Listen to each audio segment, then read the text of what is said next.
क्या आपको भी ऐसे लगने लगा है कि हर दिन पेट साफ होना एक चैलेंज बनता जा रहा है और इसी कॉन्स्टिपेशन की वजह से बॉडी में लगातार लो एनर्जी, हैवीनेस, ब्लोटिंग या कभी-कभी सर दर्द जैसे सिम्टम्स रहने लगे?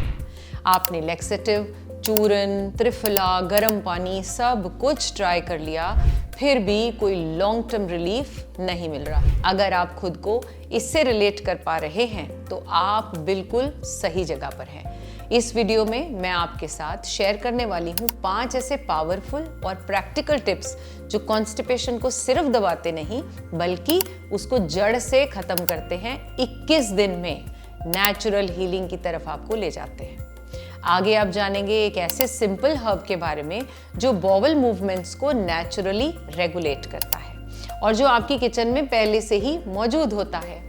साथ ही हम उस एक कॉमन चीज की बात करेंगे जो कॉन्स्टिपेशन में डॉक्टर अक्सर सजेस्ट करते हैं, लेकिन लॉन्ग रन में वही चीज प्रॉब्लम को और ज्यादा बिगाड़ सकती है। अगर आप सच में परमानेंट सोल्यूशन चाहते हो तो इस वीडियो को आपको एंड तक जरूर देखना पड़ेगा। राधे राधे, मैं हूं आचार्य राधे सा, holistic healing and illness reversal mentor. Radha Rani की कृपा से मुझे अब तक हजारों लोगों के शरीर और जीवन को नेचुरल हीलिंग के रास्ते पर वापस लाने का अवसर मिला है और मेरा संकल्प है कि मेरा ये ज्ञान, ये अनुभव और ये हीलिंग का रास्ता और भी ज्यादा लोगों तक पहुंचे। इस यात्रा में मुझे आपके साथ की जरूरत पड़ेगी। अगर मेरी बातें आपको छूती हैं तो मेरे वीडियोस को लाइक करें और इसे आगे शेयर किया करें इस नेक कार्य का हिस्सा बनने के लिए। चलिए शुरू करते हैं हमारे पहले टूल से। यह एक फूड टूल का इस्तेमाल है। आजकल हम वेस्टर्न टॉयलेट्स का इस्तेमाल करने लगे हैं जिसमें हमारा शरीर और नीचे का हिस्सा 90 डिग्री का कोण बनता है। समस्या यह है कि इस पोजीशन में हमारी इंटेस्टाइन्स का आखिरी हिस्सा यानी जो हमारा रेक्टम है वो मुड़ा रहता है। इस वजह से वेस्ट स्मूथली निकल ही नहीं पाता और हमें बहुत जोर लगाना पड़ता है। यही वजह है कि ट्रेडिशनली हमारे देश में इंडियन टॉयलेट्स होते थे जिसमें हमें स्क्वाट्स करके बैठना होता था और इस पोजीशन में बेसिकली वो बेंट पाइप सीधा हो जाता था और शरीर में से स्टूल को इजीली रिलीज हो जाते थे बिना किसी प्रेशर के। अभी चिंता मत करिए, मैं आपको आपके घर के इंडियन टॉयलेट इंस्टॉल कराने के लिए नहीं बोल रही हूँ। आप अपने वेस्टर्न टॉयलेट में भी इस स्क्वाट पोजीशन का बेनिफिट ले सकते हैं। कैसे? ऑलराइट, एक फुट स्टूल की मदद से। बस अपने शौचालय के सामने एक फुट स्टूल रख लो।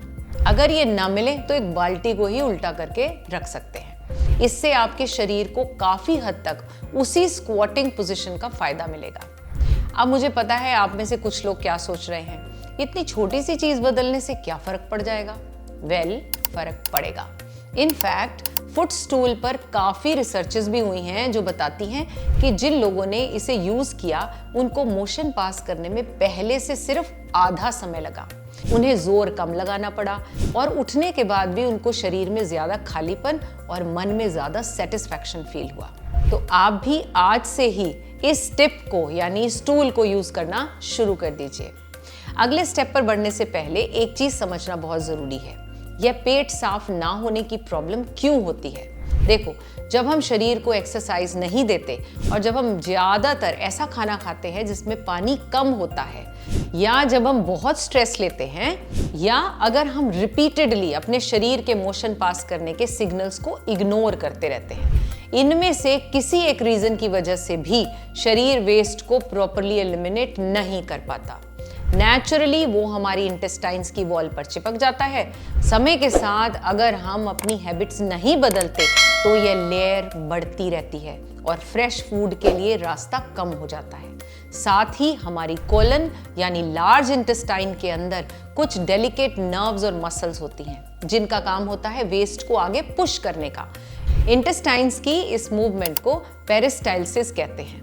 अब अगर अंदर वेस्ट एक्यूमुलेशन होता है, ये मसल्स कमजोर पड़ जाते हैं, स्टूल आगे पुश नहीं हो पाता और रोज पेट साफ होना बंद हो जाता है और इसी को कह देते हैं हम कॉन्स्टिपेशन। मुझे हैरानी एक्चुअली इस बात की होती है कि काफी लोग कॉन्स्टिपेशन को सर्दी जुकाम की तरह बहुत छोटी प्रॉब्लम समझते हैं। सोचते हैं पेट ही साफ नहीं होता, कोई बड़ी बात नहीं। क्या आपको पता है आपकी कोलन आपके शरीर के हर सेल और टिश्यू से कनेक्टेड होती है। अगर यहाँ गड़बड़ी होगी तो वो शरीर के अलग अलग हिस्सों में डिस्टरबेंस लाएगी ही लाएगी, क्योंकि वो वेस्ट अंदर सड़ने लगेगा। टॉक्सिन्स प्रोड्यूस करता है जो इंटेस्टाइन्स के थ्रू आपके ब्लड में एब्जॉर्ब हो जाते हैं और ब्लड के थ्रू आपके पूरे शरीर में। फिर जो भी तुम्हारा वीकेस्ट ऑर्गन होगा, यह टॉक्सिन्स उसकी फंक्शनिंग को डिस्टर्ब करना शुरू कर देंगे और उसमें बीमारी लाएंगे। यही वजह है कि कॉन्स्टिपेशन को मदर ऑफ ऑल डिजीजेस कहा जाता है। मेरा आप सबको यह बताने का इंटेंशन सिर्फ यह है कि आप इस प्रॉब्लम को प्लीज लाइटली ना लो, टालते ना रहो और एक्शन लो और उसको पूरी तरह से हील करो। चलो बढ़ते हैं अपने सेकंड स्टेप पर, वो है कम से कम एक कंज्यूमिंग ड्रिंक पर डे। अब मैं आपके साथ ऐसे 3 जूसेस और एक स्पेशल टी के बारे में बताने वाली हूँ जो आपके लिए बहुत ही बेनिफिशियल होने वाले हैं। पहला, व्हाइट पेठे का जूस, जिसे एशगार्ड जूस भी कहा जाता है। यह एशगार्ड आपके किसी भी सब्जी वाले के पास आसानी से मिल जाता है। उसका छिलका और सीड्स हटा दो और उसे ब्लेंडर में डालकर ब्लेंड कर दो और स्ट्रेन कर लो, हो गया आपका जूस तैयार। दूसरा, आंवला जूस। यह आपके डाइजेस्टिव फायर को बढ़ाता है और अल्टीमेटली डाइजेशन और बॉवल क्लियरिंग दोनों में ही मदद करता है।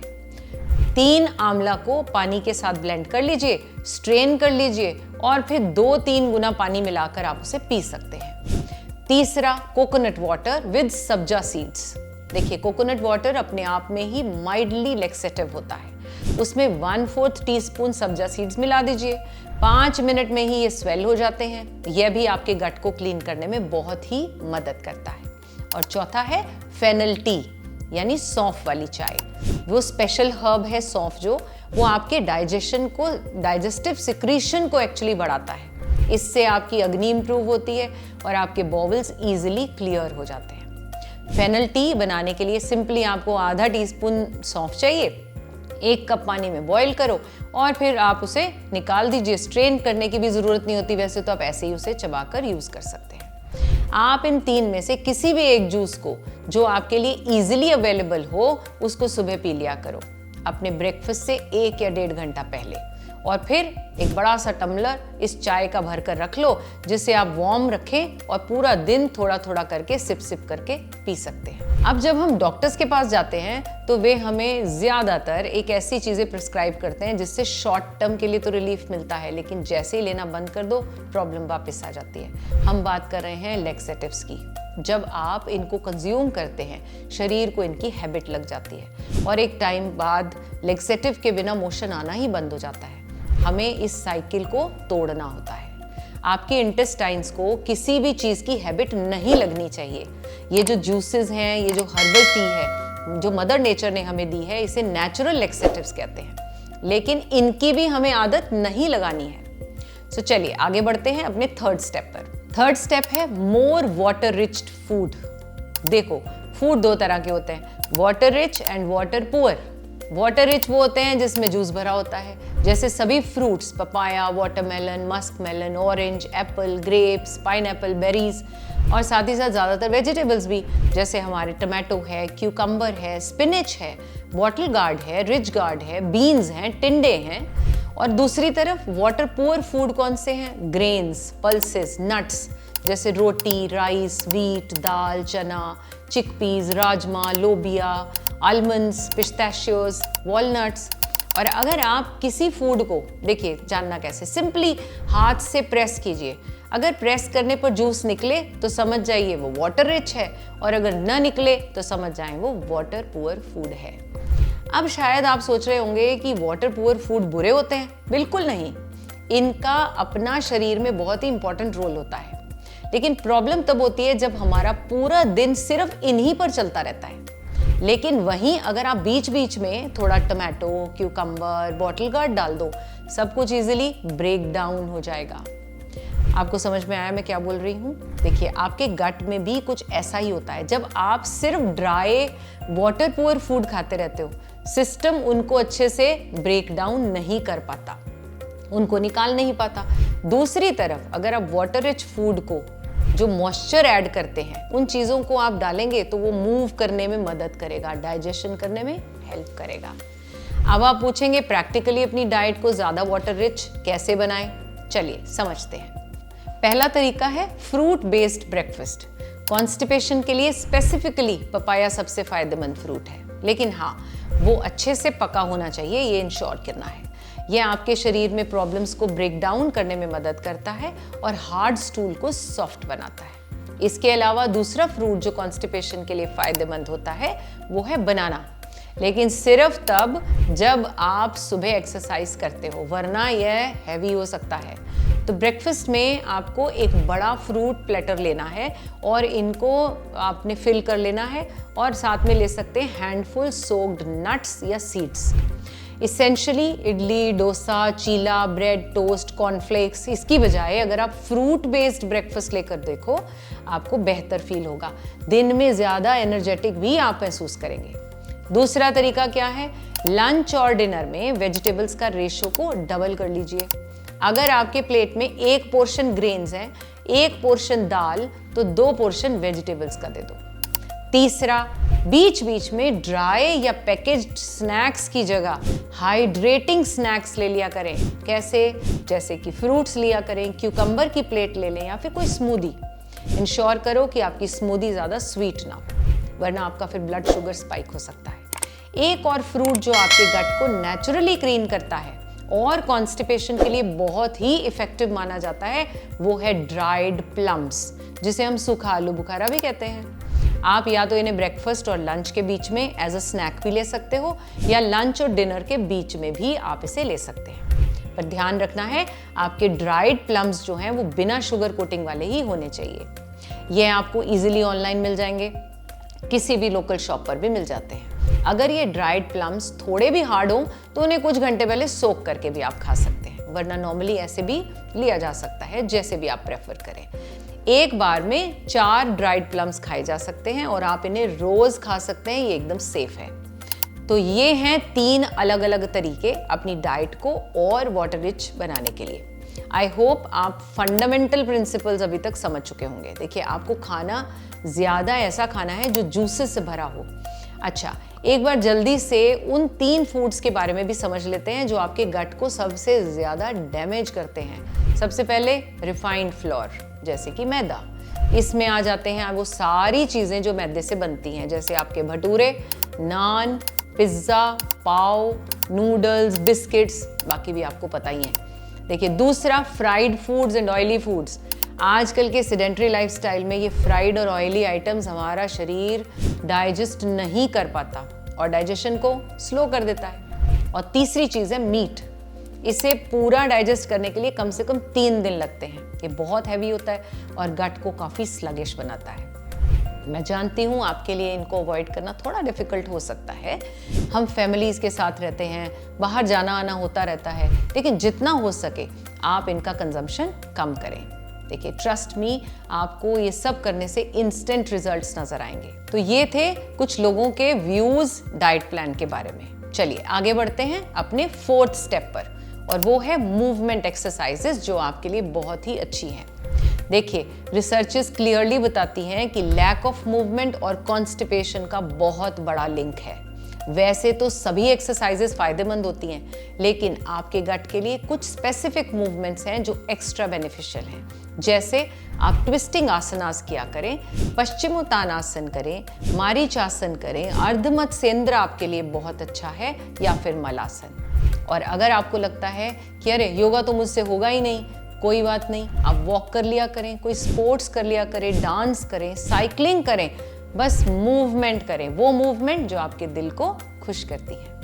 अब आपका रिएक्शन होगा, भाई मुझे सुबह काम पर जाना होता है, इतना सब करने का टाइम कहाँ है। अगर हमें डॉक्टर कहे कि आपके हार्ट में ब्लॉकेज है तो सब कुछ सीरियस हो जाता है। अगर ब्रेन में ब्लॉकेज हो तो पूरा फैमिली पैनिक हो जाती है। विंड पाइप में ब्लॉकेज हो तो सब छोड़कर हम हॉस्पिटल की तरफ भागते हैं। तो फिर गट में जब ब्लॉकेज को हम इतनी कैजुअली कैसे ले सकते हैं? Whereas this is the mother of all disease, even mental health problems. तो यही वजह है कि आप ये मत सोचो कि मेरे पास तो ये सब करने का टाइम ही नहीं है। आप लाइफ में जिस चीज को प्रायोरिटाइज करेंगे उसका टाइम ऑटोमेटिकली निकल आएगा। चलो बढ़ते हैं अपने कॉन्स्टिपेशन हीलिंग प्लान के लास्ट स्टेप पर। अभी तक आपने ये 4 चीजें सीखी हैं।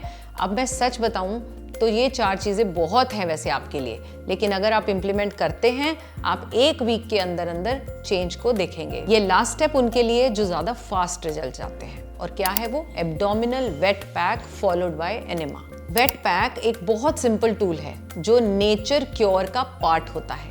एक कोल्ड वाइट कॉटन क्लोथ का ले लीजिए, आपने 30 से 40 मिनट के लिए अपने एब्डोमेन पर इसे रैप करके रखना होता है। लगातार लगाकर आप इससे कोई काम भी कर सकते हैं। जब ये वेट पैक लगा होता है तो बॉडी में 2 टेम्परेचर मेंटेन होते हैं। जहां वेट पैक लगा है वो पार्ट ठंडा, बाकी की बॉडी गर्म। इससे ब्लड सर्कुलेशन बढ़ता है और जब ब्लड सर्कुलेट होता है तो टॉक्सिन्स वेस्ट जो इंटेस्टाइन्स में जमा हुआ है वह भी धीरे धीरे अपनी जगह छोड़ने लगता है और बॉडी से निकलने के लिए तैयार हो जाता है। वेट पैक लगाने के बाद अगर आप एनेमा लो तो आपको डबल फायदा मिलेगा।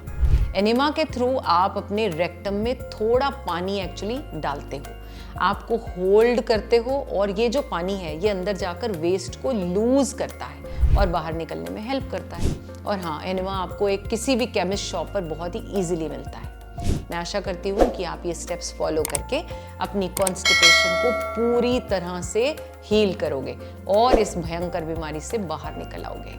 अपना ध्यान रखें। राधे राधे।